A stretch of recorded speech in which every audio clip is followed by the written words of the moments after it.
बिस्मिल्लाहिर्रहमानिर्रहीम। अस्सलाम वालेकुम स्टूडेंट्स। क्लास 9 आज हमने एक्सरसाइज 5.4 सॉल्व करनी है और एक्सरसाइज 5.4 में हमारे पास गिवन पॉलिनोमियल्स को फैक्टराइज करना है। अब फैक्टराइज करते हुए एक चीज़ जहन में रखिए कि जितनी मैक्सिमम पावर होगी एक्स की या वाई की या किसी वेरिएबल की एक एक्सप्रेशन में या पॉलिनोमियल में, उतने ही उसके फैक्टर बनेंगे। या हम ये कह सकते हैं कि जितनी डिग्री होगी उतने ही फैक्टर बनेंगे। अब हमारे पास क्वेश्चन नंबर 1 में एक पॉलिनोमियल लिखी गई है x⁴ -2x² -x+2। तो इसमें देखिए मैक्सिमम पावर 3 है x की, तो बेटा इसके 3 फैक्टर बनेंगे। अगर किसी पॉलिनोमियल की मैक्सिमम पावर 4 है तो उसमें 4 फैक्टर बनते हैं। अच्छा है, फैक्टर तो यहाँ से हमें पता लग गया कि कितने फैक्टर बनने हैं। इस गिवन पॉलिनोमियल के कम से कम 3 फैक्टर बनने हैं।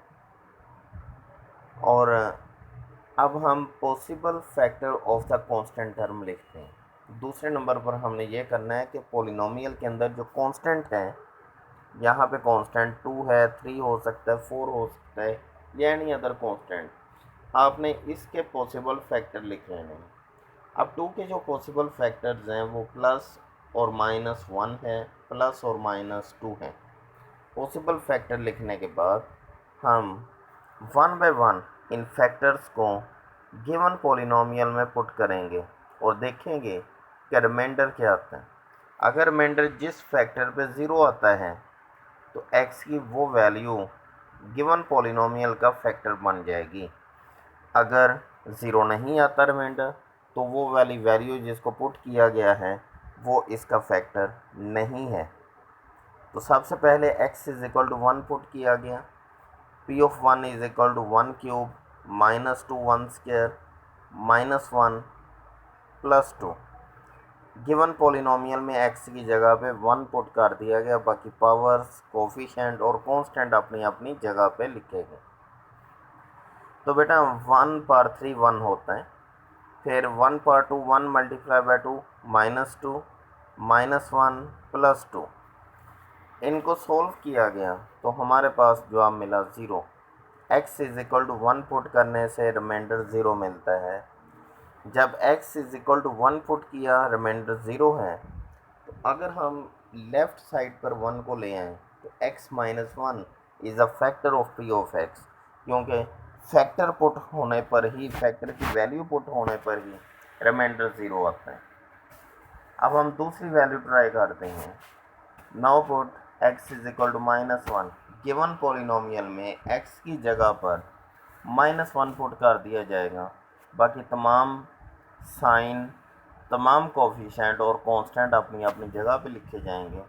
p of -1 = -1/3 -2 × -1/2 -1 +2।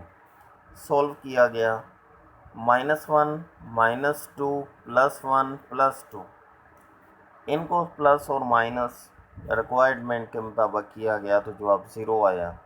इट्स मीन कि x + 1 इज़ अ फैक्टर, क्योंकि -1 राइट साइड पे है, जब ये लेफ़्ट साइड पे आएगा तो +1 हो जाएगा। x + 1 is a factor of given polynomial. अब हम थर्ड वैल्यू पुट करते हैं। Put x = 2। गिवन पॉलिनोमियल में x की जगह पर 2 पुट कर दिया जाएगा, तो जहाँ भी हमें x नज़र आता है उस जगह पे 2 पुट कर दिया गया। तो 2/3 -2 × 2/2 -2 +2। 2/3 8 होता है, 2/2 4 × 2 8 -2 +2। इनको सोल्व किया तो जवाब हमें 0 मिलता है। x की जगह पर 2 पुट करने पर जवाब 0 मिलता है। जब हमने x = 2 पुट किया, जवाब 0 मिला। 2 को लेफ़्ट साइड पे ले जाएं तो x - 2 is a factor of given polynomial p of x, क्योंकि फैक्टर की वैल्यू पुट होने पर ही x का जवाब 0 आता है, रिमाइंडर 0 आता है। तो इसलिए हमारे पास जब 2 की वैल्यू पुट की गई, रिमाइंडर 0 आ गया, और रिमाइंडर ज़ीरो आने की वजह से ये डिसाइड किया गया कि क्योंकि रिमाइंडर ज़ीरो आ गया है इसलिए x-2 इज़ अ फैक्टर। अब बेटा 3 फैक्टर हमारे पास पूरे हो चुके हैं। पहला फैक्टर बना था x-1, दूसरा फैक्टर बना था x+1, तीसरा फैक्टर बना था x-2। आपने भी इसी तरह सबसे पहले गिवन पॉलिनोमियल के जो कांस्टेंट हैं उनके ऑल पॉसिबल फैक्टर्स लिखने हैं। तमाम पॉसिबल फैक्टर लिखने के बाद हम वन बाय वन उन फैक्टर्स की वैल्यू को x की जगह पर पॉलिनोमियल में पुट करना शुरू करेंगे और जिस वैल्यू पर रिमाइंडर ज़ीरो आता जाए वो वैल्यू x की फैक्टर बनती जाती है गिवन पॉलिनोमियल में।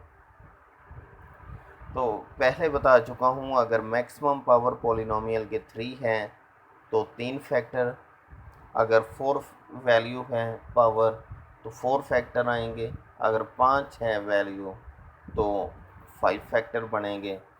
तो अब हमारे पास इस गिवन पॉलिनोमियल क्वेश्चन नंबर 1 में मैक्सिमम पावर 3 थी x की, जिसकी वजह से 3 पॉसिबल वैल्यू फैक्टर्स आ चुके हैं। तो बेटा रिमेनिंग जो क्वेश्चन हैं, क्वेश्चन नंबर 2, 3, 4, 5 एक्सरसाइज 5.4 के, वो आप लोगों ने खुद ट्राई करने हैं इसी मेथड से। सबसे पहले हर गिवन पॉलिनोमियल का जो भी यहाँ पे नंबर हो, कांस्टेंट हो, उसको लिखें, उसके तमाम पॉसिबल फैक्टर्स लिखें, उन्हीं पॉसिबल फैक्टर्स को अपने गिवन पॉलिनोमियल में वन बाय वन पुट करते जाएं। तो उन्हीं में से हमारे x की कुछ ना कुछ वैल्यूज़ आ जाएंगी जो गिवन पॉलिनोमियल के फैक्टर्स होंगे।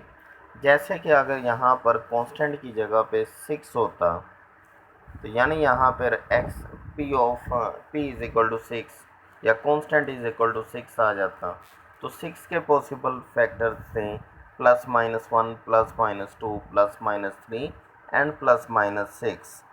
तो इन वैल्यूज़ में से हम प्लस और माइनस की वैल्यू को बार बार पुट करते जाते हैं पी ऑफ एक्स में।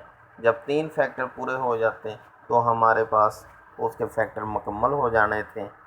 इसी तरह आपने तमाम क्वेश्चन ट्राई करने हैं। एक्सरसाइज 5.4 आप लोगों ने खुद कंप्लीट करनी है, रिमेनिंग क्वेश्चन खुद कंप्लीट करने हैं। अगर कोई क्वेश्चन आपसे ना हो सके या किसी क्वेश्चन की ना समझ आए तो आप ज़रूर बताइए ताकि मैं वो दोबारा सोल्व करवा दूँ। Thank you. अल्लाह हाफिज़।